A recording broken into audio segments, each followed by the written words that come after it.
चाहती हूँ। इसी पावन अवसर पर मैं अपनी एक छोटी सी कविता लेके आई हूँ। आशा है कि आप ध्यानपूर्वक सुनेंगे। किन मूल्यों के केंद्र में थे हम, किन मूल्यों पर आकर ठहरे, किन मूल्यों की छीनी आजादी किस पर डाली कितनी बहरी। यह सारी बात हमें करनी होगी सिंहासन से, कहना होगा देश नहीं चलता केवल भाषण से। महाराज की करनी में कथनी का अंतर नहीं चलेगा, मंदिर मस्जिद गिरजट के धर्म का मंत्र नहीं चलेगा। न्याय की देवी आंख खोलकर खड़ी रहेगी संसद पर, कि न्याय की देवी आंख खोलकर खड़ी रहेगी संसद में। धृतराष्ट्र के झुप्पी पर चीख पड़ेगी संसद पर, कि अंधे हो जाने से दुर्योधन का शासन बढ़ता है, उसके सर पर पंचाचली की तरह दुश्मन बढ़ते हैं। राजा अंग्रेजी की तरह आग लगाए नहीं चलेगा, जले देश और नीरो जैसा राग चलाए नहीं चलेगा। वो कैसा राजा जो अपनी ही थाली पर छेद करे, वो कैसा राजा जो देश की जनता पर ही भेद करे। वो कैसा राजा जो देश की जनता पर ही भेद करे। वो कैसा राजा जो झुप्पी साधे देश की दंगों पर, कैसा राजा वो फर्क करे कपड़ों के रंगे पर। राजा जैसा छत्रपति सब धर्मों का सम्मान करे, कि राजा जैसे अंगराज जो भिक्षु को सबदान करे।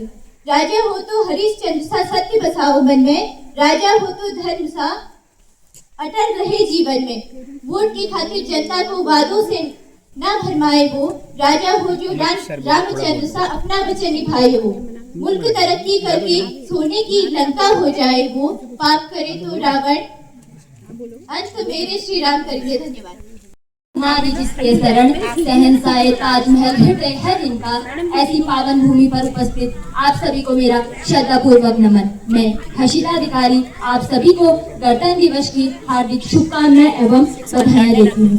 भारत का संविधान भारत के उत्कृष्ट मानवीय उत्पादों का प्रतिनिधित्व करते हुए आज भी 77 वर्ष बाद भी आज दृढ़ता के साथ खड़ा है।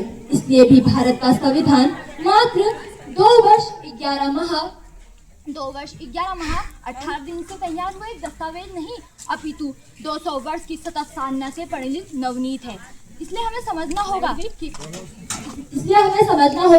कि संविधान साधना है, साध नहीं। ये हमें जमीन तैयार करने को दे सकता है, किंतु इसमें फसल उगाने का हमारे जिम्मे में है।